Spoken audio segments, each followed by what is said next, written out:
Bintang yang ada di atas bulan sabit itu melambangkan terang. Kristus terang dunia, itu maknanya yang di atas. Sabit itu melambangkan palungan. Ini di abad ke-6 ya. Sabitnya adalah palungan, bintangnya adalah Kristus yang terang dunia. Artinya, dan di sini kita lihat di sini masih ada gambar malaikat serafim dan kerubim di masing-masing penyangganya. Malaikat serafim dan kerubim. Dan ini ternyata mempengaruhi arsitektur Turki khususnya, ya, di Turki. Makanya teman-teman lihat, cuman bedanya yang di sini ada malaikat serafim dan kerubim diganti menjadi yang berbau Arab-Araban. Tetapi kalau untuk bentukan bangunannya masih sama. Mungkin dicampurkan dengan sentuhan seninya Arab, khusus Islam karena ada tulisan-tulisan Arabnya. Lalu, nah kira-kira bentukannya seperti ini. Nah biasanya kalau teman-teman lihat di gereja yang modern sekarang, gereja-gereja berkubah, khususnya gereja-gereja timur, itu di atasnya ada gambar Tuhan Yesus memegang kitab yang tertutup. Ini namanya adalah Yesus Sang Pantokrator. Pantokrator itu artinya Maha Kuasa. Ya, ikon kubah utama Yesus Sang Pantokrator. Misalnya dia ada 5 kubah nih kan. Nah, kubah yang paling besar, yang paling gede, kubah utama itu akan ada di tengah-tengah. Nah, itulah kubah Yesus Kristus.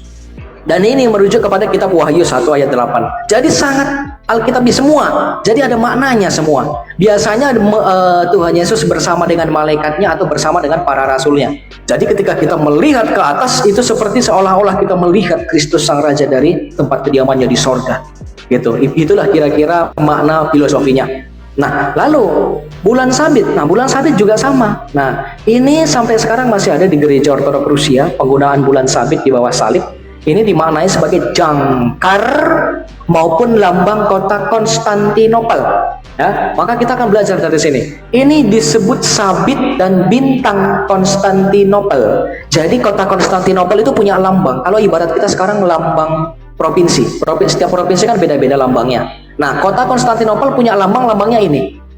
Ya, bulan sabit dan bintang Bizantium. Dan ini sudah dikembangkan di koloni Yunani Bizantium sekitar tahun 300 sebelum Masehi. Bahkan sebelum Tuhan Yesus udah ada ini. Ya, lambangnya seperti ini. Nah, bulan sabit sudah digunakan pada salib-salib Kristen Bizantium pada abad ke-6. Nah, di abad ke-6 dipakai. Ya, jadi maksudnya gimana? Gini. Ya, kalau misalnya kita lihat pada masa itu kira-kira seperti ini.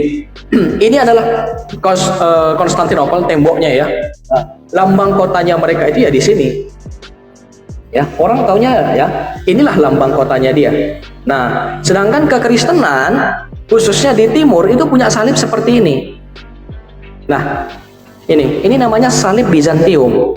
Bentuknya seperti ini. Nah, artinya ini kekristenan dari sana, kekristenan Bizantium, atau disebut salib Bizantium. Kalau ini salib Latin. Nah, ini yang paling umum. Ini disebut salib Latin, ini disebut salib Bizantium atau Romawi Timur. Ini salib Romawi Barat, ini salib Romawi Timur. Jadi kalau pada zaman dulu, kalau misalnya ada kongregasi-kongregasi gereja-gereja yang datang, logonya ini, oh ini pasti tahu langsung ini dari kekristenan Timur. Oh, kalau ini kekristenan Barat, itulah kira-kira. Nah, karena di abad ke-6, orang Kristen juga sudah mulai diterima di Bizantium, maka lambang sabitnya ini dipakai di salib. Maknanya diubah. Sebentar, mana penghapus saya? Ya, jadi yang awalnya seperti ini ditambah ini, nanti hasilnya akan menjadi seperti ini. Gitu.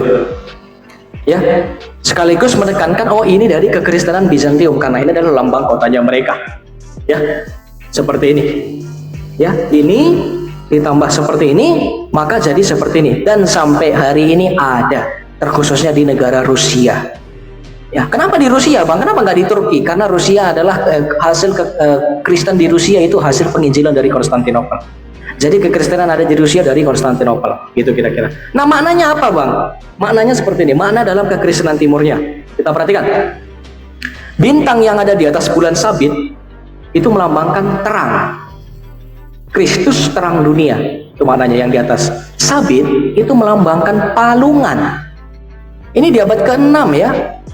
Sabitnya adalah palungan, Bintangnya adalah Kristus yang terang dunia. Artinya Yesus yang adalah terang dunia sedang ada di atas palungan. Nah, gitu loh kira-kira maknanya. Ya, maknanya diubah karena diadaptasi oleh kekristenan di abad 6. Lalu, nah, apa bukti arkeologisnya? Misalnya ini.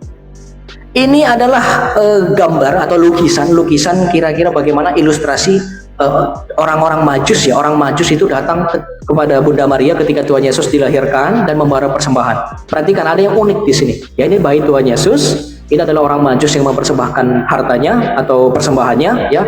Nah, di sini perhatikan ada satu bendera unik tuh. Ya, bendera ini. Apakah ini bendera Islam? Ya bukan. Ini adalah bendera Bizantium.